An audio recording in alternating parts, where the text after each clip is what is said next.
할렐루야. 우리 주님을 사랑하시면 아멘 하시겠습니다. 우리 주님을 뜨겁게 사랑하시면 뜨겁게 아멘 하시겠습니다. 우리 성가대의 찬양의 마지막 부분에 뭐라고 말했나요? 저 겟세마네 기도를 항상 어떻게 하시고 기억하게 하시고. 기억하십니까? 예수님께서 겟세마네 동산에서 뭐라고 기도하셨나요? 주여 내 원대로 마시옵고 누구의 원대로? 아버지의 원대로 되게 하여 주시옵소서. 기도는 내 뜻이 이루어지는 것이 아니라 누구의 뜻이 이루어지는 것이다. 하나님의 뜻이 이루어지는 것입니다. 혹시 주여 이대로 해 주시옵소서라고 가지고 오셨다면 기도하는 가운데 주여 누구의 뜻대로? 주님의 뜻대로 아버지의 뜻대로 되게 하여 주시옵소서. 혹시 모르니까 우리 자우기서 한번 축복하십시오. 기도의 응답은 주님의 뜻이 이루어지는 것입니다. 확신하십니까? 확신하십니까? 혹시 내 뜻이 이루어져야 되는데 라고 혹시 고민하셨다면 기억하십시오. 주님의 뜻이 이루어져야 되는 것입니다. 어떤 분이 이렇게 기도했다고 하더라고요. 하나님 더도 말고 덜도 말고 우리 마누라하고 우리 애들만 잘 되게 하여 주시옵소서. 살다 보면 그런 기도할 때가 있겠죠. 하나님 바쁘실 텐데 더도 말고 덜도 말고 우리 마누라하고 우리 애들만 잘 되게 해주십시오. 기도 내용으로 봐서 뭐 딱히 이렇게 틀린 기도 같지는 않지만 사실 그 기도가 맞는 기도도 아니죠. 이 크리스찬들은 이렇게 기도하죠. 할 수 있는 한 모든 영혼들이 다 구원을 얻고 하나님의 나라 속에 들어오게 하여 주시옵소서. 혹시 여러분 그렇게 기도하십니까? 오늘 주님의 마음은 이 땅의 모든 영혼들이 한 영혼이라도 더 구원받기 위해서 지금도 쉬지 않고 일하시는 하나님. 그런 찬양이 있더라고요. 세상의 모든 민족이 구원을 얻기까지 뭐하지 아니하시는, 쉬지 아니하시는 하나님. 그래서 그 주님의 심장을 가지고 좀 커도 돼요. 좀 커도 돼요. 좀 크게 좀 해도 돼요. 다시 해볼까요? 세상의 모든 민족이 구원을 얻기까지 뭐하지 아니하시는, 쉬지 않으시는 하나님은 쉬지 아니하십니다. 그래서 그분의 마음을 같이 품는 것을 뭐라고 말하냐면 주의 심장 가지고. 한번 따라 하실까요? 주님의 심장 가지고 우리 이제 일어나 주 따르게 하소서. 어떻습니까? 멋있지 않습니까? 크리스찬은 그렇게 기도하는 거 아닙니까? 주님의 뜻이 이루어지기를 원합니다. 한 영혼을 건져내기 위해서 지금도 쉬지 않고 일하시는 그 하나님, 그 주님의 심장을 가지고 우리도 일어서게 하시옵소서. 그리고 주님을 따르게 하시옵소서. 똑같은 시간에 기도하지만 더도 말고 덜도 말고 우리 마누라하고 우리 애들만 잘 되게 해주십시오. 이렇게 기도하는 것보다 주님의 심장을 가지고 일어서게 하시옵소서. 주님을 따르게 하시옵소서. 어떻습니까? 우리 안산교회 성도들은 그런 축복의 통로들이 됐으면 좋겠습니다. 우리 함께 말씀 듣기 전에 이 찬양을 함께 고백하고 기도하겠습니다. 키보드에서 조금 더 올려주세요. 세상 모든 민족이 구원을 얻기까지 쉬지 않으시는 하나님, 주의 심장 가지고 우리 이제 일어나 주 따르게 하소서. 세상 모든 육체가 주의 영광 보도록 우릴 부르시는 하나님, 주의 손과 발 되어 세상을 치유하며 주 섬기게 하소서. 우리 바다 덮은 같이 여호와의 영광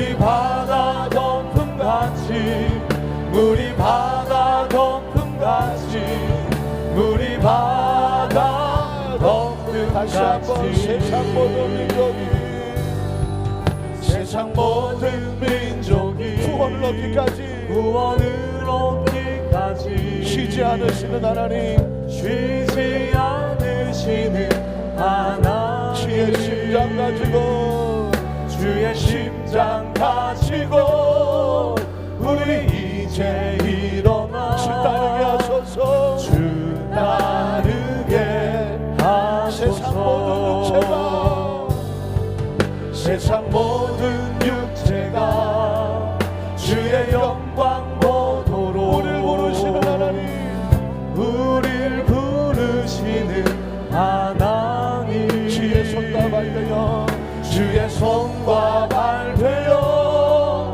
세상을 치유하며 주 섬기게 하소서 물이 바다 덮음같이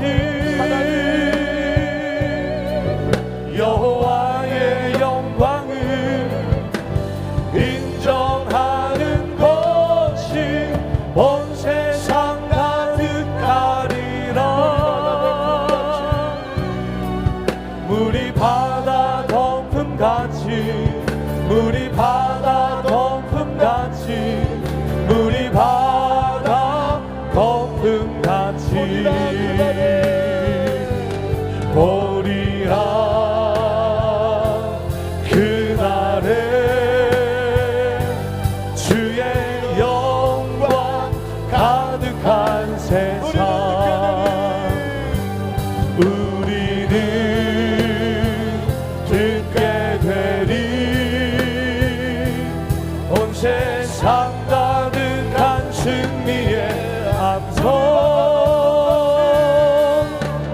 물이 바다 덮음같이 여호와의 영광을 인정하는 것이 온 세상 가득하리라 물이 바다 덮음같이 물이 바다 덮음같이 물이 바다 덮음같이 보리라 그날에 주의 영광 가득한 세상 우리는 듣게 되리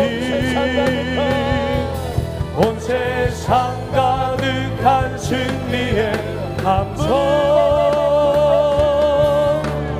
물이 바다 덮음같이 여호와의 영광을 인정하는 것이 온 세상 가득하리라 물이 바다 덮음같이 물이 바다 덮음같이 물이 바다 덮음같이 우리 두 손을 가슴에 얹고 잠시 묵상으로 기도합니다. 언젠가 그날이 옵니다. 그날 하나님의 나팔 소리가 울리는 그날 공중에서 혼인잔치가 벌어지는 그날 깨어있는 자들이 나팔 소리를 듣고 공중으로 들림을 받는 그날 혼인잔치가 열려지는 그날 온 세상에 하나님의 영광이 가득 차서 인정받는 그날 우리는 어떤 모습이 올까요? 기쁨과 감사로 나팔 소리를 듣고 들림을 받을 수 있는 그런 준비가 되어 있나요? 아니면 그날이 다가와도 나팔 소리가 들리지 아니하고 무슨 일이 벌어지는지도 전혀 모르고 세상에 온통 마음을 빼앗겨 살아가지는 않습니까? 그날이 도적같이 올 것이다니 너희는 깨어서 그날과 그 시를 준비하고 기다리라고 말했습니다. 언제 올지도 모르는 그날을 무엇 때문에 기다리냐고 물을지 모르겠지만 그날이 오기 전에 우리가 하나님 앞에 가는 날도 있습니다. 사랑하는 성도 여러분, 오늘 우리에게 최선을 다해서 하나님께 예배할 수 있는 날을 주신 것은 기회이고 찬스입니다. 오늘 하나님 앞에 최선을 다한 예배, 준비된 예배, 주님이 마음을 뜨겁게 하는 우리의 심장을 고백하고 싶지 않습니까? 오늘 말씀을 듣기 전에 주님, 날마다 이 심장을 가지고 주님의 기쁨과 자랑되게 하시옵소서. 오늘 내게 말씀해 주십시오. 그리고 주님의 뜻이 나를 통해서 이루어지게 하시옵소서. 이 시간 주님의 이름을 3번 부르고 통성으로 기도합니다. 주여, 주여, 주여. 하나님 아버지가 우리는 그날을 기대합니다. 주여, 우리 그날을 사모합니다. 주여 영광 받아주시옵소서.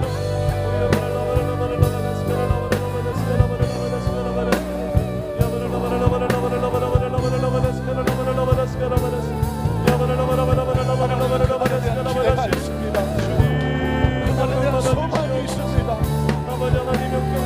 마지막까지 참으시며 그날을 기대하시는 하나님, 세상의 모든 민족의 주님은 쉬지 않으신다고 말씀하셨습니다. 주님의 심장을 가지고 우리 모두가 큰 소음을 듣고 일어나 주님을 따르게 하시옵소서. 세상의 모든 문제가 주님의 영광을 보도록 오른쪽에서 이방의 백성을 건너내시는 하나님, 주님의 손과 발 대여 세상을 치유하며 주를 섬기는 주의 백성을 되게 하시옵소서. 바다는 대단하게 누워지지 않습니다. 물이 바다를 덮어야 바다가 됩니다. 하나님을 영광을 인정하는 것은 온 세상 가득하지 않겠습니다. 물이 바다 덮음같이 온 세상 주시옵소서. 하나님의 영광으로 충만하게 하는 것입니다. 그날이 올 것입니다. 주님의 영광이 가득한 세상을 보기에 우리 그날의 나팔 소리를 듣게 될 것입니다. 온 세상 가득한 시험을 듣게 될 것입니다. 보아야 합니다. 들어야 합니다. 이 예배 참석한 우리 한상의 모든 성도들의 마음, 하나님의 마음, 하나님의 생각, 하나님의 은혜가 우리 가운데 충만하게 하셨습니다. 지금 우리가 어디쯤 가고 있는지 우리의 날씨를 기대하면서 하나님께서 무엇을 하고 계시는지 그분의 눈치를 파악하면서 무엇을 해야 할 것인지 우리의 삶을 되새겨볼 수 있는 우리 한성교회 손을 들 수 있도록 주님 도우시옵소서. 하나님 마음으로 찬양하며 마음으로 기도하며 사랑하며 우리 성을 주님 역사하시옵소서. 깊이 경험하는 은혜의 시간을 주님 인도하여 주시옵소서. 주여 놀라우신 은혜하심을 경험하는 은혜의 시간을 인도하여 주시옵소서. 세상 모든 민족이 세상 모든 민족이 구원을 얻기까지 쉬지 않으시는 하나님, 주의 심장 가지고 우리 이제 일어나 주 따르게 하소서. 세상 모든 육체가 주의 영광 보도록 우리를 부르시는 하나님, 우리를 부르시는 하나님, 주의 손과 발되여 주의 손과 발되어 세상을 치유하며 주 섬기게 하소서. 물이 바다 덮음같이 여호와의 영광을 인정하는 것이 온 세상 가득하리라. 물이 바다 덮음같이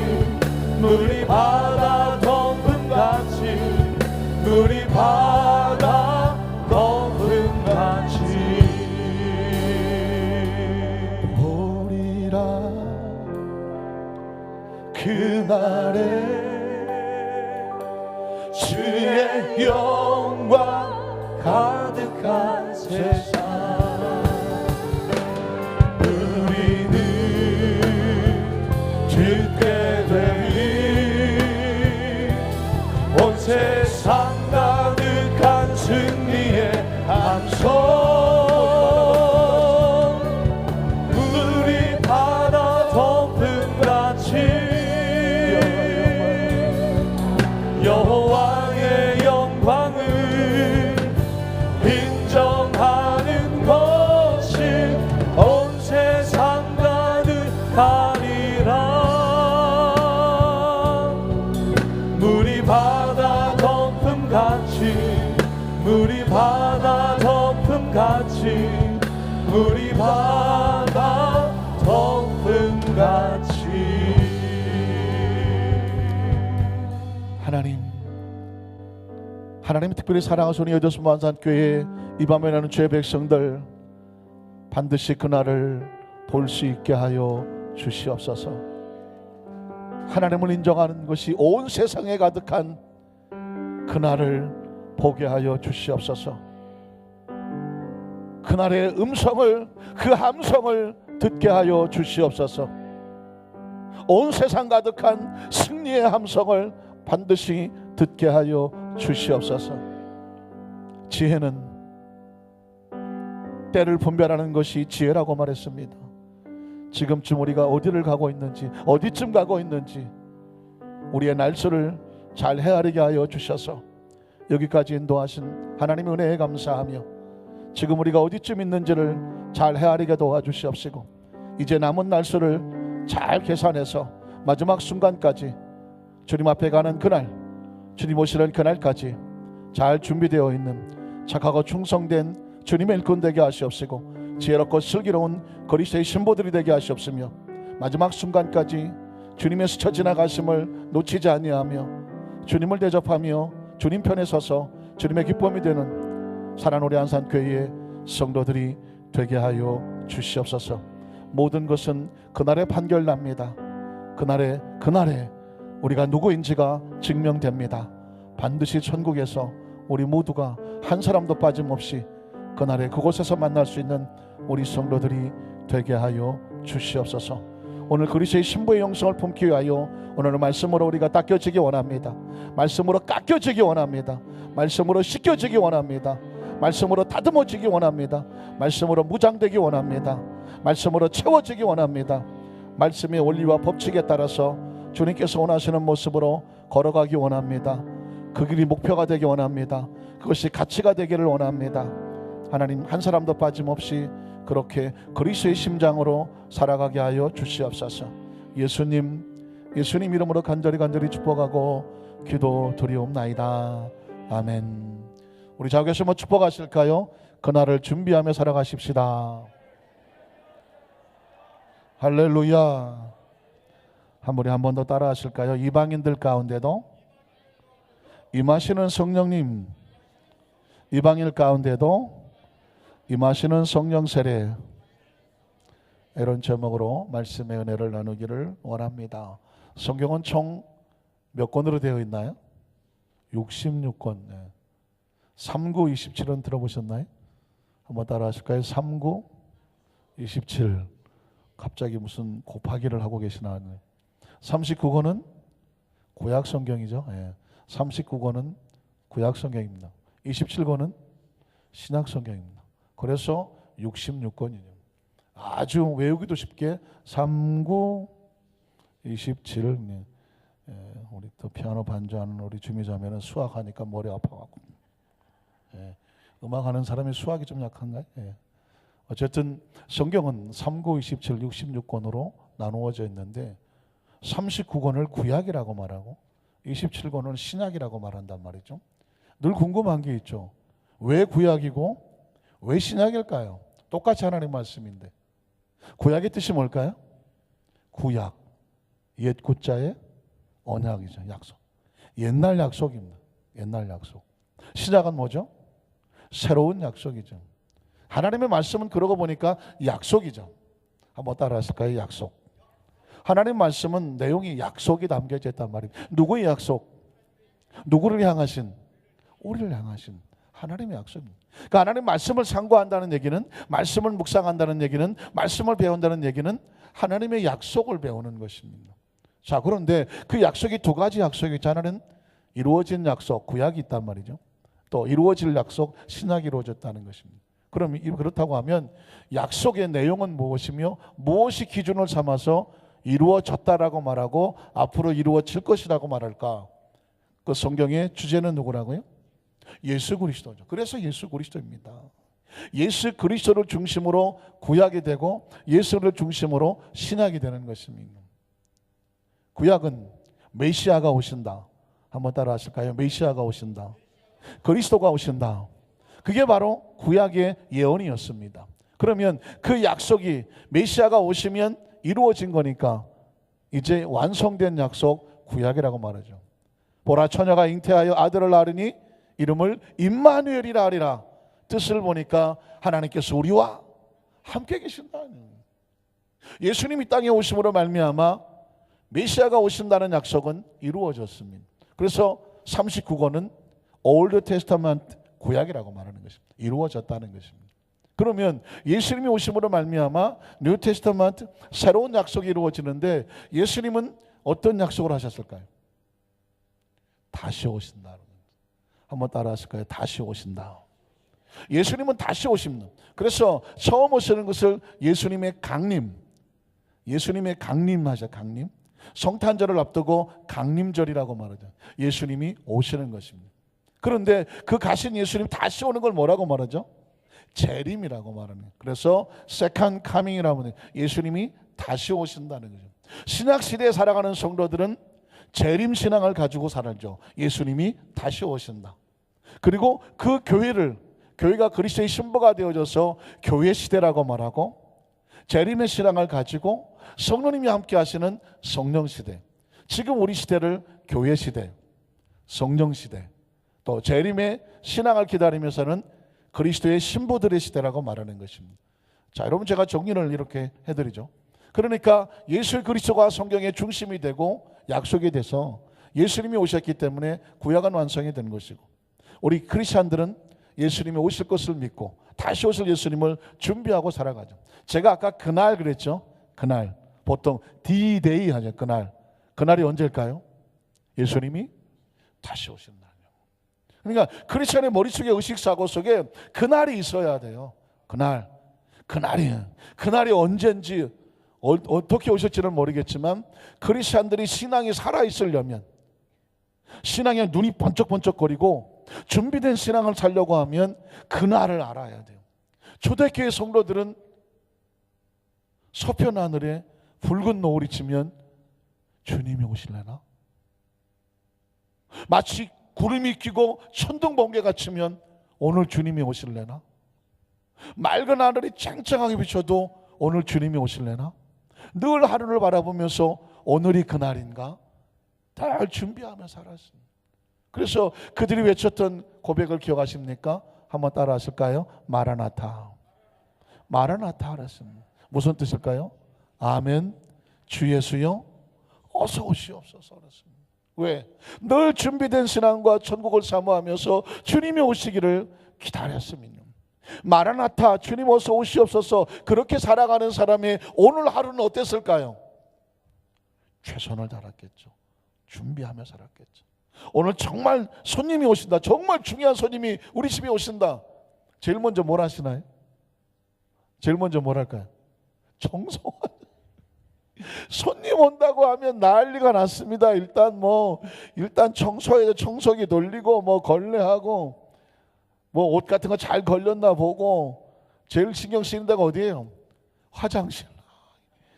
잘 씻었는데 잘 안 닦던 곳인데 화장실이 제일 캥기니까 막 갈고 닦고 정리하고 쓰레기통 비우고 설거지하고 막 눈에 보이는 걸 깨끗하게 하려고 애를 많이 씁니다. 왜? 손님이 오는데. 그래도 손님이 오는데 여러분 주님이 오신다고 생각하는 사람은 오늘 하루 어떻게 살았을 것 같아요? 청소하고 살아야죠. 내 삶을 청소하고 준비하면서. 크리스찬과 넌 크리스찬의 차이는 뭔지 아십니까? 크리스찬은 오늘이 마지막이라고 사는 거예요. 오늘 주님이 오신다고 생각하고 오늘이 그날이라고 생각하는 사람은 늘 마음을 어떻게 하고 삽니까? 준비하고 살아가죠. 긴장하고 살아가죠. 깨어있는다고 말하죠. 여러분, 깨어있다는 뜻이 뭐라고 말씀드렸나요? 옆에 있는 사람 허벅지를 꼬집는 거다라고 그랬죠. 제가 100번 이렇게 해도 잘 못 꼬집으시더라고요. 지책이면 내가 질 테니까 옆에 계시면 허벅지를 꼬집어 보시오. 근데 잘 못 꼬집으시더라고요. 여러분 스스로 한번 꼬집어 보세요. 어때요, 느낌이? 아프죠. 아이고 깜짝이야 하지 않습니까? 그거예요. 그게 바로 깨어 있으라는 것입니다. 아이고 깜짝이야 넉넉지 말고 깨어 있으라는 것입니다. 자, 이런 신앙의 흐름 속에서 안타깝게도 이스라엘 백성들과 유대인 같은 말이죠. 유대인들과 이스라엘 백성은 안타깝게도 신학을 믿지 않습니다. 이유는 뭐냐? 예수님을 믿지 않아요. 메시아가 아직 안 왔다고 생각합니다. 그리스도가 아직 오지 않았다고 생각을 합니다. 그래서 유대인들은 구약만 믿고 있어요. 신약은 그들이 믿지를 않아요. 그래서 기독교를 받아들이지 아니하고 기독교를 믿지 않아요. 그들은 유대교를 믿고 있습니다. 똑같은 성경을 가지고 있고 하나님을 믿는데 안타깝게도 유대인들은 거기서 머물러 버렸어요. 예수 그리스도 이후에 새로운 시대가 열려지는 것을 그들은 아직 맛보지 못하고 믿지 못하고 여전히 구약 시대의 사고에 갇혀 있습니다. 왜 그렇게 있을까요? 그들을 뚫고 들어갈 수 있는 방법이 없을까요? 오늘 사도행전은 예루살렘과 유다와 사마리아와 땅끝까지 복음을 전해서 나가는데 그 이스라엘 백성들을 향하여 사고된 의식을 뚫고 나가는 예수님께서 오신 이 복음의 시대에 대해서 펼쳐지고 있는 상황이 오늘 성경 본문입니다. 자, 유대인들의 사고를 한번 보시겠습니까? 그들이 왜 이렇게 강팍하고 그들만 선민이라고 말하고 왜 기독교를 믿지 아니하고 여전히 유대교에 쌓여서 오로지 자기들만 뛰어났다고 하는 생각을 가지고 있을까? 그들의 신앙이 어디서부터 잘못됐을까? 신명기 7장을 한번 찾아가 보겠습니다. 신명기 7장을 한번 볼까요? 신명기 7장은 굉장히 중요합니다. 왜 중요하냐면 하나님께서 이스라엘 백성들을 선택하신 이유가 나와요. 이걸 가만히 묵상하다 보면 저와 여러분을 하나님이 선택하셨을 때 이런 심정으로 선택하신 거예요. 그걸 잘 읽어보십시오. 한번 따라 하실까요? 하나님이 나를 선택하셨을 때 이런 심정, 이런 이유, 이런 사정, 이런 까닭으로 나를 선택하셨구나.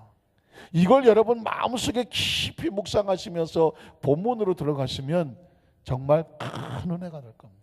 이스라엘 백성을 하나님은 이렇게 해서 선택했어요. 이런 이유 때문에 읽어볼까요? 내 하나님 야훼께서 너를 인도하사, 너는 이스라엘 백성이에요. 너를 인도하사 내가 가서 차지할 땅 가나안 땅에 들어가게 하시고 내 앞에서 여러 민족 헷 족속과 기르가 족속과 아모리 족속과 7 족속이에요. 가나안 족속과 브릿 족속과 히 족속과 여부 족속 곧 너보다 많고 힘이 세는, 잘 들어보십시오. 이스라엘 백성이 가나안 땅에 들어가서 점령해야 될 가나안의 7 족속이 있는 이 7 족속들이 너보다 더 힘이 많고 세다고 말했습니다. 그런데 너보다 많고 숫자가 많고 힘이 센 그 7 족속을 누가 쫓아냈습니까? 하나님이 쫓아요. 너를 위해서 너보다 많은 숫자도 많고 강한 민족고 힘이 센 그 민족을 내가 쫓아낼 때에 무슨 얘기입니까? 이스라엘 백성이 스스로 가나안 땅을 점령한 것이 아니라는 것입니다. 하나님이 약속하셨고 그 땅에 들어갈 수 있도록 하나님이 그들을 쫓아내 주십니다. 오늘 저와 여러분 앞에 있는 문제의 해결을 우리가 할 수 있는 것이 아니라 하나님이 우리를 위해서 어떻게 해주셔야 돼요? 친히 해결해 주셔야 되고, 쫓아낼 건 쫓아내 주셔야 되고, 끊어낼 건 끊어내 주셔야 되고, 허물어뜨릴 건 허물어뜨려 주셔야 되고, 무너뜨릴 것은 무너뜨려 주셔야 돼요.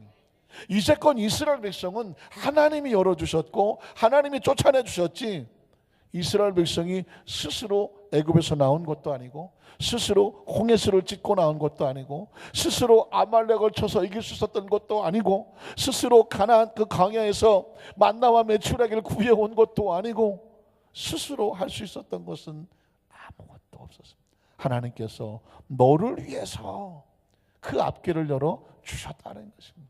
제가 말씀을 드렸습니다. 이 이야기는 이스라엘 백성들을 하고 계시지만 저와 여러분이 여기까지 오기까지 하나님이 하셨다. 믿으십니까?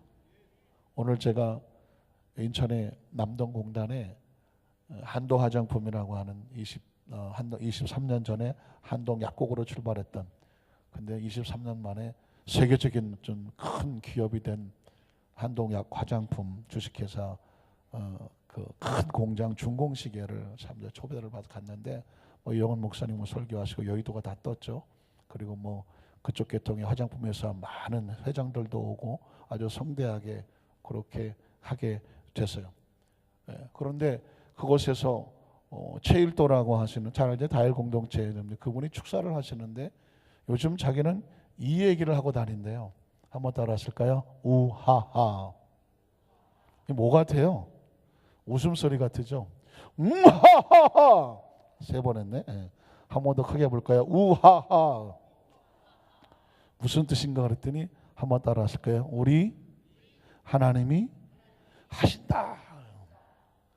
한 번 더 할까요? 우리 하나님이 하셨다. 야, 그거 참 기발한 아이디어인 것 같아요. 우리도 웃을 때 이왕 웃을 거 어떻게 웃을까요? 하하. 2번만 웃어야 되겠더라고. 또 3번 웃으면 더 그러니까. 기억하십시오. 우리 하나님이 하신다라는 것입니다. 이스라엘 백성들에게 왜 하나님이 이런 교육을 시키고 있는지 아십니까? 이제까지 내가 했잖아. 지금 앞에 있는 것도 내가 할 거야. 너희 앞길은 누가 하신다? 하나님이 하신다 해요. 지금 이스라엘 백성들과 하나님이 지금 하시는 그 레슨의, 그 과목의 훈련의 주제가 뭐예요? 내가 널 위해서 하고 있잖아. 자, 그래서 쫓아내실 때에 그 다음 절에 보니까 내 하나님 야훼께서 그들을 내게 넘겨서 내게 치게 하실 것이다. 힘도 많고 세력도 많은데 그걸 내가 너한테 넘겨줘서 네가 이길 수 있게 주는 것입니다. 그때 너는 그들을 뭐 하게 될 것이다? 진멸하게 될 것이다. 누구의 능력으로? 하나님의 능력으로. 자, 그러면서 그 다음 절에 가니까 그들과 어떤 언약도 하지 말 것이며 그들을 불쌍히 여기지도 말 것이며 그들과 혼인하지도 말 것이며 내 딸을 그들의 아들에게 주지도 말 것이며 그들의 딸도 내 며느리로 삼지 말 것은, 이유가 뭐냐면 그가 내 아들을 유혹하여 그가 야훼를 떠나고 다른 신들을 섬기게 할까 봐. 자, 이거 굉장히 중요한 것입니다. 가나안 7족속이 인간적으로 그들의 딸과 그들의 며느리, 그들의 아들들을 좋아해서 만약에 너희 자식들이 섞여서 그들과 혼인하게 됐을 때에 그들이 하나님을 잊어버리게 될 거라면 안 된다는 것이죠. 여기서 굉장히 중요한 고백이 하나가 나와요. 하나님을 버린 백성, 이방 백성, 하나님을 대적하는 백성과 너희가 상종하지 말라라고 하는 아주 무서운 하나님의 어떤 명령이 나오죠. 그럼 예수 안 믿는 사람은 결혼하지도 말라는 얘기냐? 라는 얘기와는 조금 차이가 있어요. 왜냐하면 이 당시에는 하나님께서 이스라엘 백성들을 마치 초등학생 다루듯이 뜨거운 거 손 대면 안 돼요? 안 돼요? 안 돼. 넌 이건 안 돼? 이건 돼. 이스라엘 백성은 신앙의 초보자와 같아요. 이제 막 태어난 어린아이와 같아요. 그래서 돼, 안 돼를 정확하게 가르쳐 줘야 돼요. 아직은 스스로 판단할 능력이 없어요. 아주 초기 어린아이 신앙과 같아요. 그때는 무조건 가르쳐 줘야 돼요. 이건 손대도 되고 이건 안 되고 먹어도 되고 먹으면 안 돼. 이스라엘 백성이 그래서 안 되는 건 안 된다라고 말을 해주고 있는 것이죠. 그래서 그 다음 절을 또 넘기면 야훼께서 너희에게 진노하사 갑자기 너희를 멸하실 거든. 구약 시대는요 요만큼의 유도리도 없어요. 하나님을 편에 서느냐 안 서느냐, 죽느냐 사느냐였어요. 이방인들을 기웃거리면 그냥 죽었어요. 하나님을 경외하지 않으면 그냥 죽었어요. 하나님 얼굴을 보면 죽었어요. 죄인이. 그러니까 아주 무섭게 신앙을 가르쳤어요. 어떻게 보면 오늘날 보면 이거 하나님 우리가 믿는 좋으신 하나님 맞나? 사랑의 하나님 맞나? 걱정되죠. 그러나 초창기에 신앙은 어려서부터 정확하게 끊었어요. 하나님 아니면 죽음이었어요. 어떻게 생각하십니까? 사실 오늘날 많은 사람들이 좋으신 하나님, 또 아주 사랑이 많으신 하나님 이렇게 접근을 하다가 보니까 물에 물 탄 듯 술에 술 탄 듯 신앙에 정확한 맺고 끝임이 없어요. 그런데 여러분, 죽느냐 사느냐의 문제 같아서는 인정사정 볼 것 없어요. 끊을 건 끊어야 되는 거예요. 제가 예전에 저희 집 아이가 갑자기 한 4살, 5살쯤 됐을까? 뭐 그 정도도 안 됐을까요?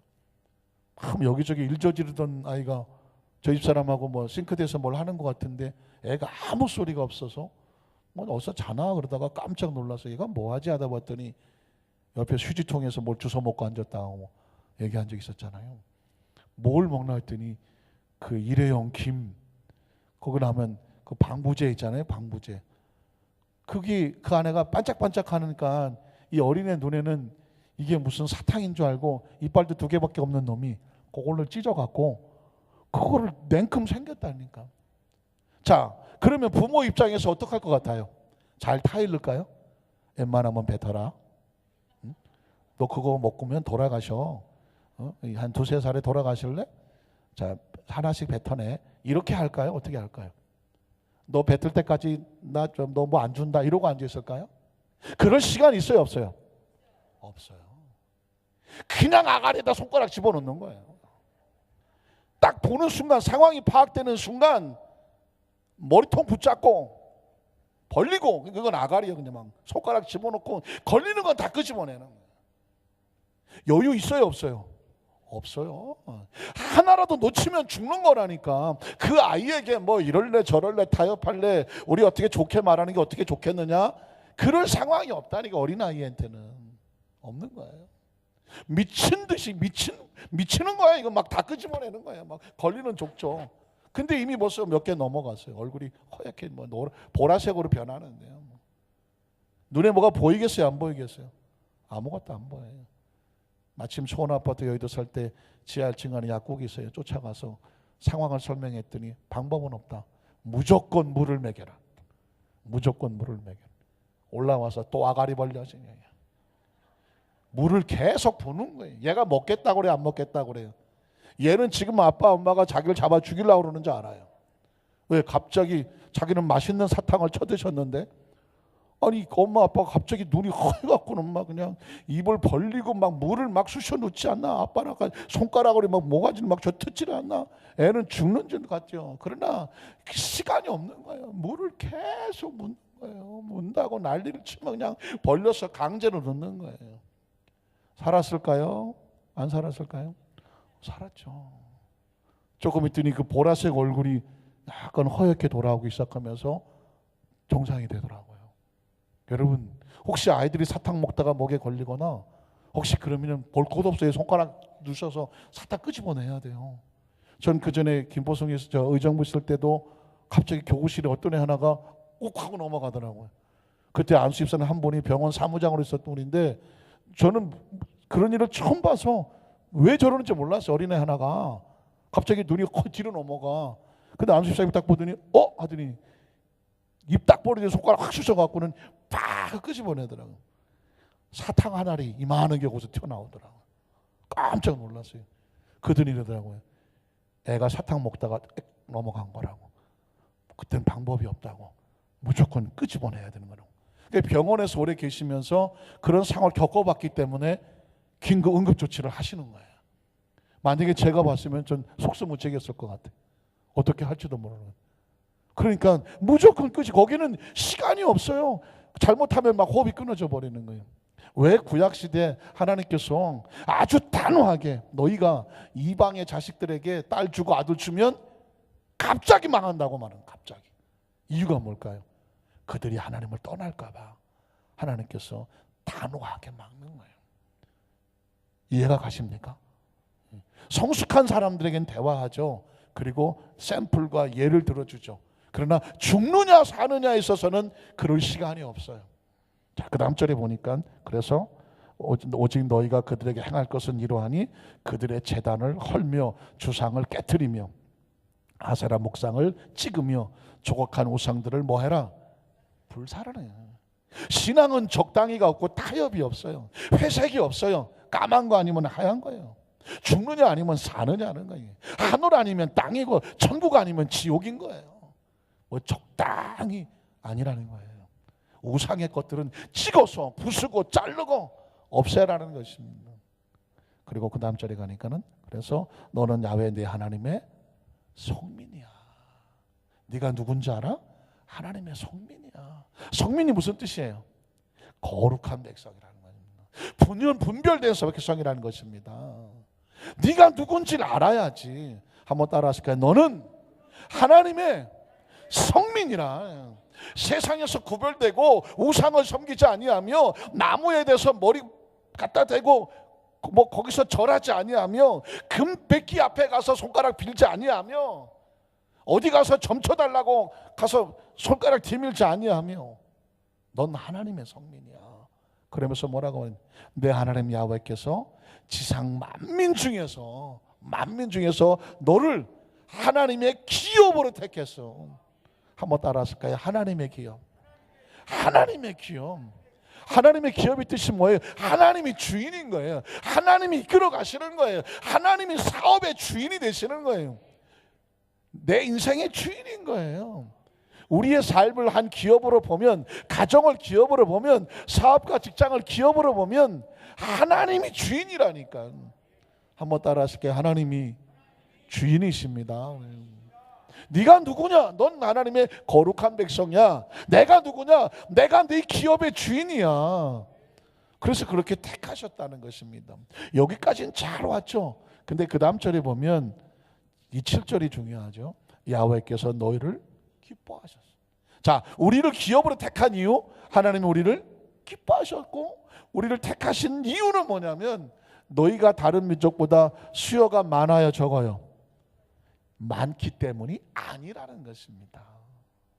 아까 말했죠. 가나안 7족속은 너희보다 수요도 많고 힘도 세다고 말했습니다.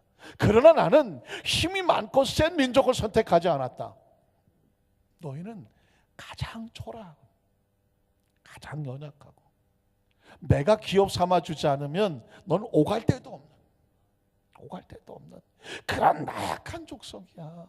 그래서 내가 너를 기뻐했어. 그래서 내가 너를 선택했어. 왜? 너는 나 아니면 안 될 것 같아서. 이해가 가십니까? 넌 나 아니면 세상에서 방법이 없어. 너는 내가 널 돌봐주지 않으면 네 인생은 질이 없어. 그래서 내가 보니까 내가 너를 너무 안타깝게 여겨갖고, 야, 넌 내 백성이다. 내가 키워줄게. 내가 주인 되어줄게. 그 은혜를 부어주셨다는 것입니다. 이스라엘 백성은 그래서 그렇게 선택된 민족이에요. 스가랴 4장에 보면 이스라엘 백성은 어떻게 했냐면, 너 불 속에서 타다가 거슬린 나무라고 말하고 있습니다. 너무 많이 울었어요. 이 성경 읽다가. 하나님 우리를 선택하셨는데 그 불 속에 나무가 막 타잖아요. 나무가 타. 그대로 놔두면 싹 없어질 한 줌의 재가 될 건데, 하나님이 그 불 속에 있는 나무를 불 바깥으로 끄집어냈어요. 어떻게 됐어요? 타다 남은 나무 어떻게 됐을까요? 시커멓게 형체도 없고 끄슬렸겠죠. 아무짝에 쓸모없죠. 불에 타다 남은 나무 가지고 뭐 하겠어요? 땔감이나 마지막 쓰고 말겠죠. 그런데 하나님이 내가 너를 어떻게 선택했는지 알아? 너는 불에 타다가 끄슬린 나무를 끄집어냈어. 그 나무의 껌댕이를 다 벗겨내고 그 남은 쪼가리 가지고 내가 너를 작품을 만들었어. 믿으십니까? 하나님이 저와 여러분을 그렇게 선택하신 거라는 거예요. 그렇게 선택한 거예요. 어디 가서 잘난 척하지 말라는 거예요. 내가 인물이 낮고 내가 집안이 어쩌고 내가 배운 게 어쩌고 내가 뭐가 어쩌고 하지 말아라. 왜? 너는 내가 선택하지 않으면 세상에 아무짝에 쓸모가 없는 그런 존재인데, 내가 너를 불쌍히 여기고 내가 너를 귀히 여기고 내가 너를 기뻐해서 선택한 민족이야. 그래서 넌 내 백성이란 말이야. 여러분, 이스라엘 백성은 이렇게 선택된 민족이에요. 그럼 어떻게 살아야 돼요? 그저 감사하고 살아야지. 보는 사람들마다 감사하고 살아야지. 왜? 세상의 모든 사람이 다 나보다 낫잖아. 다 나보다 난 사람들. 다 나보다 난 사람이니까 보는 사람들마다 아유, 겸손하게 살아야지. 하나님 나 같은 사람을 건졌고 나 같은 죄인을 건지셨구나. 그러니까 어떻게 해야 돼요? 그저 서로 하루하루 살면 감사하고, 그저 예배만 드릴 수 있어도 감사하고, 기도할 수 있으면 감사하고, 찬양할 수 있으면 감사하고, 우리 성가대 가운 입을 때마다 감사하고. 왜? 어떻게 나 같은 죄인이 이 성가대를, 이 가운을 입고 여기 앉아있을까? 어떠세요? 이 성전에 들어올 수 있는 것만 해도 감사하고. 예전에는 어림도 없는 얘기 아닙니까? 하나님이 계시는 성전에 누가 들어와요? 어림도 없는 거예요. 그 짐승을 잡아서 피를 뒤집어 쓰지 아니하면 하나님 앞에 나올 수가 없었어요. 성전에 나와 있어서 감사하고, 예수님의 이름으로 하나님과 다이렉트 기도할 수 있음에 감사하고. 예전에는 하나님 앞에 다이렉트 기도를 할 수가 없었어요. 제사장을 통해서 기도하고 했었어요. 우리가 하나님 앞에 제물을 드릴 수 있는 곳에 감사하고. 왜? 받아주지도 않았다니까요. 죄인의 제물은 하나님이 받아주지도 않았다니까요. 어떠십니까? 그런 은혜가 있어야 돼요. 이스라엘 백성은 그렇게 은혜를 받은 백성이에요. 그 다음 절에 보면은 8절에 보면 그래서 너희는 오히려 모든 민족 중에서 아주 가장 작은 민족이라고. 여러분, 이 말씀에 은혜가 되기를 주 이름으로 축복합니다. 너는 모든 사람들 가운데 가장 연약한 자예요. 여러분의 마음속에 고백이 되기를 원하십니까? 난 가장 연약한 자예요. 바울이 나중에 은혜를 깨닫고 나니까 나는 죄인 중에 괴수예요. 죄인 중에 괴수. 이게 은혜예요. 전 우리 여덟신부 안산교회 성도들이 하나님 앞에 나와서 말씀은 예수를 정말 제대로 믿었다면 이 고백이 여러분의 고백이 되기를 주의 이름으로 축복합니다. 바울의 고백이 우리의 고백이 되기를 주님의 이름으로 축복합니다. 나 같은 죄인이 어떻게 예수를 믿었을까? 나 같은 죄인이 어떻게 이 사명을 지고 하나님께서 우리를 여기까지 끌어주셨을까? 이 은혜가 있는 사람은 얼굴이 더 은혜롭지 않겠습니까? 늘 언어가 부드럽고 따뜻하지 않겠습니까? 온몸이 부드럽고 따뜻하지 않겠습니까?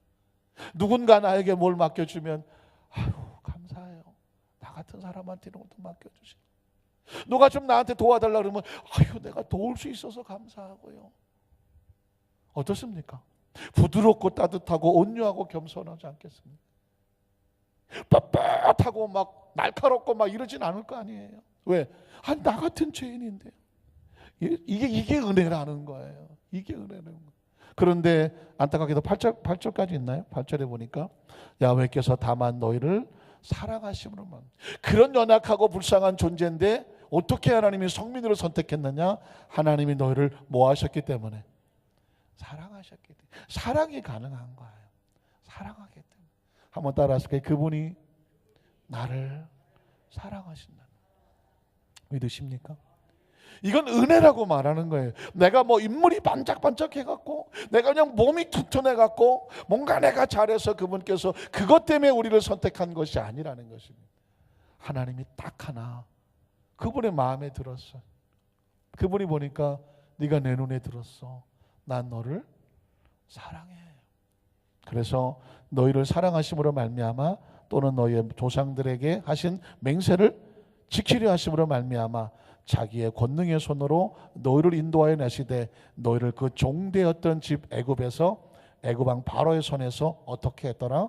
속량 피값을 주고 구원해냈다는 것입니다.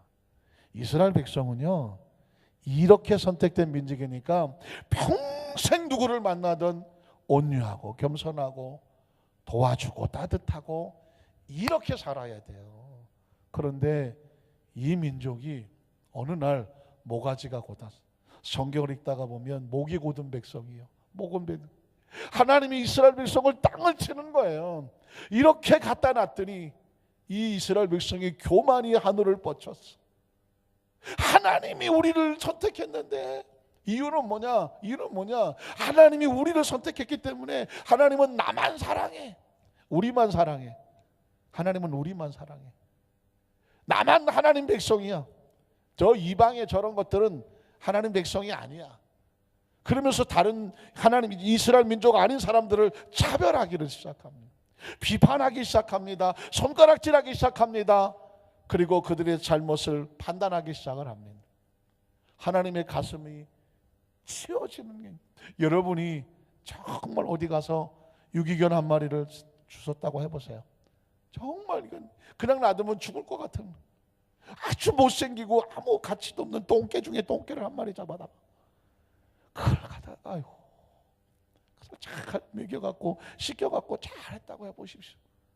그랬더니 이게 어느 날 갑자기 교만이 뻗쳐갖고 그냥 옆에 있는 강아지 다 물어 죽이기 시작하거든요. 옆에 주인 옆에 오지도 못하게 만들고 그냥 자기 혼자 잘나갖고 자기가 넘버원이 돼갖고 주인 옆에 딱 버티고 나머지 것들은 하고 있었다고 생각해 보십시오. 주인이 볼 때 어떻게 생각이 들겠어요? 야 임마 네가 어떻게 여기 와 있는지 네 주제를 모르냐? 딱 이스라엘 백성이 그런 모습이었습니다. 자, 그래서 여러분 잘 아시는 것처럼 이스라엘 백성들이 그들이 얼마나 하나님 마음을 아프게 했냐면 그래서 나온 단어가 사마리아라는 단어가 나옵니다. 한번 따라하실까요? 사마리아. 사마리아는 가슴 아픈 단어입니다. 예전에 어떤 한국 영화에 보니까 사마리아라고 하는 영화가 있는데 제목은 영화를 내용을 못 봐서 모르겠지만 문득 그 영화 감독은 그 사마리아의 아픔을 알고 있는 사람이 적었을 것 같아요. 사마리아는 가슴 아픈 지역입니다. 왜냐하면 이스라엘 역사 속에서 우리나라 비슷하게 북쪽은 이스라엘, 남쪽은 유대가 이렇게 갈라져 있었습니다. 북쪽은 좀 악한 왕들이 많았고 남쪽은 착한 왕들이 많았습니다. 근데 두 나라가 망합니다. 북이스라엘은 BC 722년에 아시리아라는 나라에게 망합니다. 그리고 남쪽 유다는 BC 586년에 바벨론이라는 나라에게 망합니다. 이스라엘 나라가 남쪽 유대, 북쪽 이스라엘 다 망해요. 다 망하는데 북쪽 이스라엘은 아시리아한테 망했는데 아시리아의 정책은 뭐냐면 어떻게 하냐면 혼혈을 시켜버렸습니다. 이 나라를 아예 없애버리겠다. 그래서 북이스라엘 여자들을 갖다가 아시리아 남자들 아니면 이방의 남자들하고 막 강제로 섞어버렸습니다. 그들이 자식을 낳았으니 어떤 자식을 낳겠습니까? 완전히 혼혈을 낳습니다. 이스라엘 정통 피가 아닌 거예요. 북이스라엘은 아예 지도상에서 없어질 상황이었습니다. 그런데 BC 580년에 바벨론은 남쪽 유다를 포로로 끌고 가서는 어떻게 하냐면 너희들끼리 살아라 그랬어요. 그러니까 뭐가 유지가 돼요? 혈통이 유지가 되고 피가 유지가 됐습니다. 둘 다 70년 만에 돌아옵니다. 포로에서 돌아왔습니다. 유대 나라가 다시 땅을 회복하고 나라를 세웁니다. 그런데 문제가 생겼습니다. 남쪽 유대는 피가 그대로 있어서 생긴 것도 유대인이고 자기들은 피가 섞이지를 않았습니다. 근데 뭐가 문제예요? 북쪽 이스라엘에서 아수르에게 망했다가 다시 고향이라고 찾아와요. 근데 데리고 온 자식들이 검은 것도 있고 뭐 이상한 것들도 있고 막 모양이 다른 거예요. 유대 여자들이 자기 자식이라고 데리고 왔는데 유대 혈통이 아닌 거예요. 여러분 같으면 어떻게 하겠습니까? 받아줘요? 받아주지 말아요? 별로 대답이 없잖아요. 심각하잖아요. 유대인들은 혈통을 중요히 여겼습니다. 선민의식, 하나님이 선택하셨다, chosen people, 그 사상이 강해서 너희같이 이방의 민족들하고 섞여있는 그 자식들은 유대인이 아니다, 하나님의 자식이 아니다, 이 땅에 들어오지도 마라. 그래서 그 땅 변두리에 삽니다. 그 변두리 이름이 뭐예요? 사마리아입니다. 사마리아. 저 요한복음 4장에 수가성 여인, 사마리아 여인이 나오지 않습니까? 이 사마리아 사람들은 유대인들에게 부딪히지도 못하고 나타나지도 못합니다. 예수님이 수가성 여인에게 물 한 달라고 말했더니 당신은 유대인 남자로서 어떻게 사마리아 여자인 나에게 물을 달라고 하느냐라고 이상해서 묻습니다. 사랑하는 성도 여러분, 유대인들은 사마리아 땅을 지나가지도 않습니다. 그렇게 못된 게 유대인이에요. 그렇게 못된 게 유대인이라니까요. 여러분, 유대인만 못된 게 아니라 우리나라 백성들도 아주 못됐습니다. 왜 못된지 아십니까? 원나라 때 몽고가 우리나라를 얼마나 많이 침범했습니까? 워낙 강대국이니까 우리나라가 조공을 갖다 바쳤습니다. 말, 쌀, 뭐 군사, 무기, 뭐 보석 막 갖다 바쳤죠.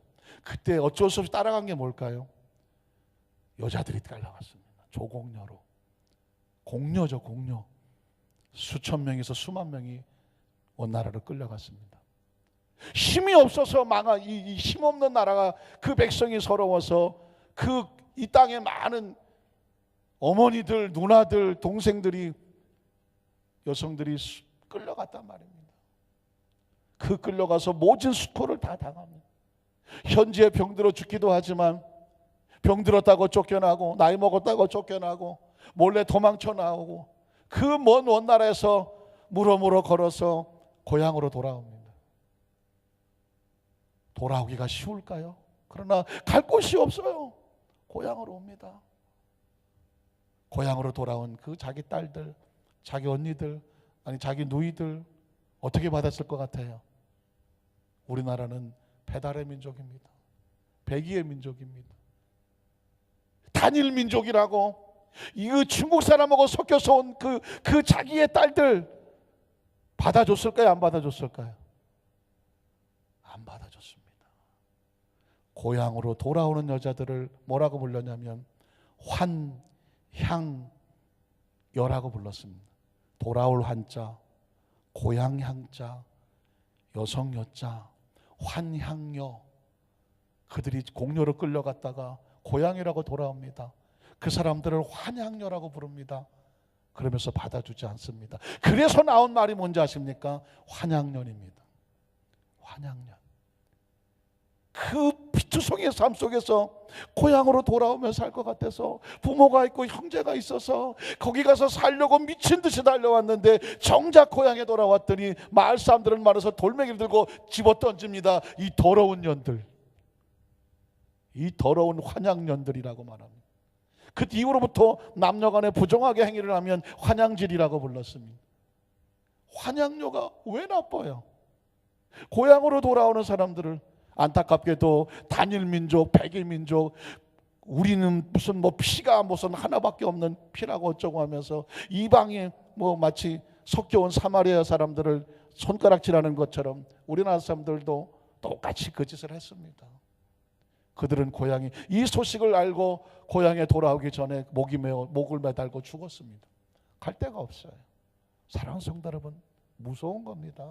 핏줄 무서운 겁니다. 단일 민족 무서운 겁니다. 유대인들이 그랬습니다. 우리는 유대인들을 손가락질하지 못합니다. 왜? 우리나라 역사 속에서도 그렇습니다. 여러분, 한동안 정신대로 끌려갔던 많은 가족들이 자기 집안에 정신대 할머니, 위안부 할머니가 있는 것을 드러낼 수 있었을까요? 없었을까요? 못 드러냈습니다. 왜? 혹시 우리 집안에 할머니가 일본에 위안부로 끌려가고 정신대로 끌려갔다는 소문이 나면 아유, 저 집안이 그 할머니가 일본에 끌려갔었대. 동네 소문나고 창피하고 손가락질 당할까 봐. 이게 손가락질 당할 일입니까? 나라가 힘이 없어서 연약한 백성이 끌려가서 피투성이가 돼서 돌아왔으면 끌어안아주고 품어주고 해도 시원치 않을 것을 갖다가 사람들이라는 것이 인간이 그렇게 너무 연약하고 하지 않습니다. 사랑하는 성도 여러분, 신앙적으로 끌고 올까요? 저는 미국에 선교사를 가서 제일 먼저 한 것은 회개였습니다. 우리는 어렸을 때 미군들 특히 이 흑인들을 보고 많이 놀렸습니다. 아이 깜둥이 그랬습니다. 이게 머릿속에 박혔습니다. 미국에 선교사를 가서 그 수많은 흑인들을 보게 되는 나도 모르게 저 깜둥이 그러고 앉아있더라고요. 그곳에 가서 흑인에 대한 의식이 바뀌었습니다. 복음으로 바라보면 흑인을 깜둥이라고 해서는 절대로 안 되는 거죠. 얼마나 많이 제 마음속의 의식과 사고를 주님 앞에 내려놓고 회개했는지 몰라요. 또 뿐만 아니라 멕시칸들을 깔보기 시작했는데 대한민국 사람들은 전 세계가 어떻게든 잘 살잖아요. 그런데 멕시칸들을 마치 하인처럼 부려먹고 사는데 거의 반이 욕입니다. 그 멕시칸들이 한이 찼습니다. 근데 그 중에 많은 크리스찬들도 멕시칸들을 그렇게 부려먹습니다. 월급 조금 주고 막 과인처럼 부려먹습니다. 사랑하는 성도 여러분, 우리 속에 그게 있어요. 저도 엘리베이터를 탔는데 동남아시아 사람들, 비엔나, 베트남, 뭐 캄보디아, 막 요만하고 막 얼굴도 생기다 만 것 같고 막 자기들끼리 몰려 있고 막 이러면 왠지 옆에 가고 싶지도 않고 뭐지 저렇게 생기다가 말았어? 덜커덕 가슴 치는 겁니다. 넌 얼마나 잘났는데. 복음으로 바라보면은요, 인간은 인간 누구를 향해서도 손가락질 할 수 없는 거예요. 누구를 향해서 판단할 수가 없단 말입니다. 한동안 혹시 우리 교회도 많이 계실지도 모르겠지만은 예전에 처음 조선족들 연변에서 오신 분들 한국에 일을 찾아서 오셨습니다. 처음에 그분들 왔을 때 우리나라 사람들이 환영해 주었나요? 조선족이라고 말하고 말 한마디 하고 나면 비아냥거리기도 쉬웠습니다. 연변에서 왔다 그러면 손가락질 했습니다. 실제로 연변에 가보고 조선족을 만나보니까 그들은 오히려 북한 사람들을 더 친절하게 생각하고 남한 사람들을 향해서 마음에 한을 품고 있더라고요. 왜냐하면 같은 핏줄이고 조선족, 연변족에 그들이 끌려갔던 이유지 그 사람들이 연약해서 끌려갔던 사람들인데 한국의 친정이라고 찾아왔더니 다들 손가락질하고 무시하더라는 거죠. 가슴 아프더라고요. 사랑하는 성도 여러분, 제가 왜 이야기를 드릴까요? 크리스찬은 오늘 이 시간 이후에 어떤 기준과 어떤 상황과 어떤 것을 가지고도 인간을 판단하지 못하는 것입니다. 사람은 누구를 향해서도 어쩌면 마치 그 환양 여들이 돌아오거나 아니면 정신들는 것처럼 어떤 상황 속에서 우리가 보기에 부끄러워야 될 그 상황이라고 할지라도 그건 전혀 부끄러운 것이 아니에요. 크리스찬들은 그들을 그리스도의 복음의 입장에서 안아주어야 됩니다. 배려해 줘야 됩니다. 혹시 어떤 외국에서 우리나라에 와서 일하는 사람들이 있다고 하면 우리가 볼 때는 대한민국보다 가난한 백성일 수도 있고요, 생계 이상할 수도 있을 수 있습니다. 말투가 어눌할 수도 있습니다. 그러나 크리스찬은 그 어떤 것을 가지고도 사람을 향해서 평가하지 않습니다. 판단하지도 않고요. 우리 속에는 외모가 아닌 영혼이 보이는 것입니다. 왜 그런지 아십니까? 그게 복음입니다. 진짜 복음입니다. 크리스찬은요, 그냥 예수 그리스도의 복음으로 사람을 보아야 합니다. 아주 조심스럽지만 이제는 뭐 많이 없어졌지만은 우리나라에 없어져야 될 것이 바로 지연 아닙니까? 지연. 경상도, 충청도, 전라도 해가면서 신앙생활 멀쩡히 자라가다가도 대통령 뽑을 때고 국회의원 선거할 때만 되면 하루아침에 모세 갈라지듯 홍해 갈라지듯 갈라져 버립니다. 거기서 진짜 크리스찬과 가짜 크리스찬이 나와요. 저는 안산교회 성도들은 지역으로 사람을 바라보는 것이 아니라 복음으로 사람을 바라보게 되시기를 주님의 이름으로 축복합니다. 우리 자녀는 기도하실 때 우리나라가 정말 풍전통화가 힘들고 어렵다고 말은 정말 아주 위험한 말을 제가 하고 싶은데요. 지금 대한민국은 두 쪽 나 있지 않습니까? 한쪽은 촛불이고 한쪽은 태극기입니다. 촛불은 혁명이라고 말하고 태극기는 나라를 구한다고 말하고 있습니다. 정말 카톡이든 SNS든 제 주위의 모든 사람들 보면 딱 두 쪽입니다. 한쪽은 태극기, 한쪽은 촛불이에요. 이쪽도 대한민국 사람이고 이쪽도 대한민국 사람. 이쪽도 내 친구고 이쪽도 내 친구네. 아무 소리를 못하고 앉아있는. 이대로 가면 정말 대한민국은 두 쪽 날 것 같더라고요. 얼마 안 있으면 선거도 앞에 두고 있는데 큰일 나지 않은. 교회도 두 쪽입니다. 촛불교회, 태극기교회 말을 못합니다. 고용예배 끝나고 나서 갑자기 촛불 얘기했던 태극기 난리 나죠. 태극기 하다가 촛불 난리 납니다. 사랑하는 성도 여러분, 태극기는 뭐고 촛불은 뭘까요? 정치입니다. 그리고 이 땅에 삶을 사는 동안에 각자 생각하는 가지고 있는 이념과 사고일 뿐입니다. 크리스찬은, 아니 교회는 하나님의 나라라고 하는 이 공적인 개념을 가지고 뭐 해야 되느냐? 우리는 복음이에요. 한번 따라 하실까요? 복음. 복음. 우리가 바라는 나라는 그 촛불을 가졌다고 할지라도 복음으로 태극기를 끌어안을 수 있으며 태극기를 가지고 있다고 할지라도 복음으로 촛불을 끌어안을 수 있는 그 접종의 지대를 가지고 함께 그리스도의 복음으로 하나로 중심으로 나갈 수 있는 그 적점을 찾을 수 있는 그런 성숙한 신앙인의 모습으로 나가야지. 이 상태로 가다가는 언제 어떻게 부딪힐지 아무도 모르는 그런 세대에 살고 있습니다. 이제 왜냐면 왜 제가 이 얘기를 말씀을 드렸냐면 예수님이 땅에 오셨다고 하면 우리에게 이 복음의 정신을 가지고 촛불은 태극기를 끌어안으며 태극기는 촛불을 끌어안을 수 있어요. 그래야 대한민국이 살지 않겠습니까? 7명밖에 아멘을 안 해갖고 여기 촛불이 앉아 계시는지 태극기가 앉아 계시는지 잘 모르겠지만 기억하십시오. 우리 머릿속에는 그냥 그리스도의 복음이 남아있어야 됩니다. 왜 이 말씀을 드리냐면 신앙을 가졌음에도 불구하고 이 의식과 사고를 끊어내기가 얼마나 힘든지 몰라요. 심지어 베드로도. 그래서 여러분, 베드로가 아시는 것처럼 지난번에 있었지만은 나는 부정한 것을 먹은 적이 없다라고 말합니다. 그 부정한 것은 바로 율법에서 말하는 거죠. 그때 하나님께서 이렇게 말하죠. 사도행전 10장 14절로 16절입니다. 베드로가 이르되 주여 그럴 수 없습니다. 율법에 속되고 깨끗하지 않은 것을 내가 결코 먹지 아니하였기 때문이고 먹지 않겠습니다라고 말합니다. 그때 여러분 이 말씀에 밑줄을 그셔야 돼요. 그 다음 절이요. 두 번째 소리가 있을 때 한번 따라 하실까요? 하나님께서 깨끗하게 하신 것을 내가 속되다 하지 말라. 지금 여러분이 아유 저 더러운, 아유 저 뭐 저런 게 다 있어. 혹시 뭐 어떤 뭐 국적이든 형편이든 처지든 모양이든 어떤 것이든 우리가 보기에 기분 나쁘고 우리가 보기에 별로 좋아하지 않고 우리가 보기에 아유 별 볼 일 없어 보인다. 근데 그것을 아니 그 사람을 아니 그 상황을 하나님이 어떻게 하셨다면 깨끗하게 하셨다면 너희는 뭐 하지 말아라. 속되다고 평가하지 말아라. 이스라엘 백성의 실수는 뭐냐? 하나님이 이방인을 깨끗하게 만들어 놨는데 예수 그리스도를 말미암아 누구든지 구원을 받게 만들었는데 누구든지 하나님의 자녀가 될 수 있다고 말했는데 이스라엘 백성들은 주제넘게 하나님을 제껴놓고 자기들이 저건 더러운 개 같은 민족이야. 우린 상대 안 해. 이게 이스라엘 민족의 뼈저린 잘못이고 지금도 그 길을 가고 있습니다. 복음이 들어가지 않는 이유가 뭔지 아십니까? 이걸 용납할 수가 없기 때문입니다. 자, 그 다음 절 한번 볼까요? 이런 일이 3번 있은 후에 그 그릇이 곧 하늘로 올라가더라. 자, 26절로 가볼까요? 26절에 보면 베드로가 이렇게 이르되 일어서라 나도 사람이라 하고 너부러 말하며 들어가 여러 사람이 모인 것을 보고 이르되 유대인으로서 이방인과 교제하며 가까이 하는 것이 위법. 자, 무슨 위법이죠? 율법의 위법인 줄은 너희도 알거니와.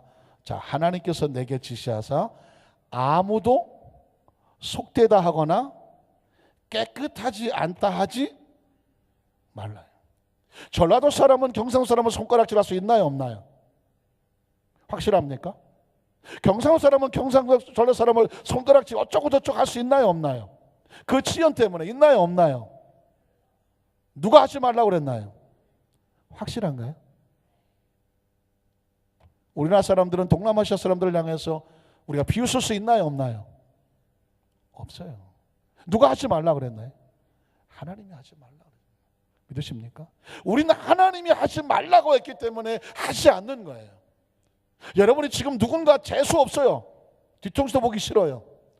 그 사람을 평가할 수 있나요 없나요? 누가 하지 말라고 하던 거예요. 그 사람을 하나님 깨끗하게 했다면 그 사람을 하나님이 사랑하신다고 하면 우리가 그 사람을 미워하는 것은 누구를 미워하는 것인가요? 하나님을 미워하는 것입니다. 하나님이 사랑하는 백성을 우리가 어떤 이유로 미워할 수 있나요? 그건 하나님을 미워하는 것입니다. 하나님이 판단해 놓은 것을 우리가 감히 판단하려고 하는 것은 하나님을 거스르는 것입니다. 여러분 오늘 이 말씀은 그리스도의 복음의 진수를 말하고 있는 것입니다. 여러분이 앞으로 삶을 살아가면서 어떤 상황이 벌어졌을 때 내가 어떻게 판단해야 되느냐, 이게 우리에게 주신 하나님의 말씀입니다. 하나님이 깨끗하게 하신 것을 아무도 속되다 하지 말라. 더 중요한 말씀은 지나가 볼까요? 부름을 사용하지 않고 왔노라. 문노니 무슨 일로 나를 불렀느냐? 고넬료가 이르되 내가 나흘 전 이맘 때까지 내 집에서 제 구식 기도를 하는데 갑자기 한 사람이 빛난 옷을 입고 내 앞에 서서 바르되 고넬료야 하나님이 내 기도를 들으시고 내 구제를 기억하셨으니 사람을 요바에 보내 베드로라는 시몬을 청하라. 그가 바닷가 무도장인 시몬의 집에서 유숙하느니라 하시기로 내가 곧 당신에게 사람을 보내었는데 오셨으니 잘하였나이다. 이제 우리는 주께서 당신에게 명하신 모든 것을 듣고자 하여 다 하나님 앞에 있나이다. 자, 그랬더니 35절 베드로가 입을 열어 말하되 내가 참으로 하나님은 뭐를 보지 않아요? 사람의 외모를 보지 아니하시고 그 다음 절 각 나라 중 하나님을 각 나라가 중요해요. 유대인 이스라엘 나라 말고 각 모든 나라 중에서 하나님을 경외하며 의를 행하는 사람은 몇 사람을 받으신다? 다 받는 거예요. 하나님은 다 받는다고 말했어요. 하나님을 경외하며 의를 행하는 사람은 하나님이 다 받으시는 줄을 뭐 했더라? 깨달았습니다. 여러분은 깨달으셨습니까? 여러분은 깨달으셨습니까? 이게 이 말씀은요, 이제껏 베드로의 머릿속에 의식 속에 있던 의식이 한꺼번에 깨져나가는 거예요. 이제까지 이방인들하고 유대인들이 어울리는 것은 위법이라고 생각을 했다고 베드로가 말하잖아요. 그런데 하나님이 깨끗하게 하고 속되지 말라는 얘기를 듣고 자기가 깜짝 놀라고 깨져나가지 않습니까? 아, 하나님은 다 경외하는 사람을 받으시는구나. 흑인도 받고, 저 멕시칸 사람도 받고, 조선족도 받고, 중국 사람도 받고, 저 남미 사람도 받고. 이 얘기는 뭐예요? 하나님 안에 들어오면 다 하나님 안에서 인정받은 형제와 자매가 되어지는 줄로 믿습니다. 자, 그러면 오늘 본문에 보면 이런 사람에게 성령도 똑같이 주신다. 기가 막히지 않습니까? 복음으로 구원을 받았는데 그 사람에게 성령은 누구도 차별하지 않더라는 거죠. 사도행전 10장 44절로 46절을 보면 베드로가 이 말을 할 때 성령이 말씀 듣는 모든 사람, 잘 들어보십시오. 그 이방인들이 모였는데 모든 사람에게 내려오시니 베드로와 함께한 할례 받은 신자들이, 자, 유대인들이라는 것이죠. 이방인들에게도 뭘 보여줘요? 성령을 부어주신 말미암아 뭐예요? 깜짝 놀라죠. 성령은 유대인들에게만 주는 줄 알았던 거예요. 아니, 유대인들 중에 기독교인들에게만 주는 줄 알았던 거예요. 그런데 성령이 이방인 기독교인들에게도 임하시는 거예요. 그러니까 그들이 놀랄 수밖에 없었습니다. 그래서 이제 나머지 절에 보면 침례도 주게 되는 것이죠.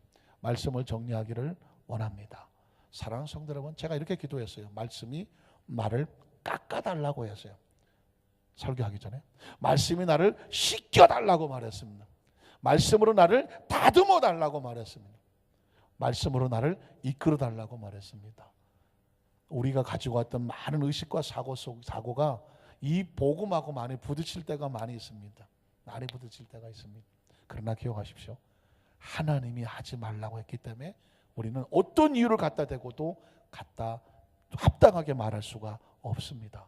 간절히 바라기는 이 벽이 깨지면서 베드로의 오랫동안 눌렸던 그 벽이 깨져나가며 복음으로 들어왔습니다. 저와 여러분에게도 이 복음이 열려지기를 주의 이름으로 축복합니다. 안타깝지만 대한민국, 아니 전 세계의 교회 가운데 여전히 베드로처럼 예수도 믿고 복음도 전하고 성령 세례도 받았다고 하지만 이 머릿속에 유대인들과 이방인이 서로 섞이면 위법이라고 생각하는 율법적인 신앙에 갇혀 있는 사람들이 얼마나 많은지 모릅니다. 그런 사람들은 서로 판단합니다. 고향 다르다고, 의견 다르다고, 정치 이념 가지고 손가락질합니다. 싸웁니다. 갈라섭니다. 그리고 뒤돌아섭니다. 죄송하지만 천국에 갈까요? 천국 가서 싸우려고? 서로 다르다고 막 싸우려고? 어디 가든 이 벽이 무너져야 그곳이 천국이 되는 거죠. 저와 여러분의 삶의 현장 가운데 오늘 베드로의 벽이 깨졌던 것처럼 우리의 벽이 깨지고 앞으로도 더 깨지고 복음으로만 무장하시기를 주의 이름으로 축복합니다. 기도하겠습니다. 전능하신 하나님 아버지,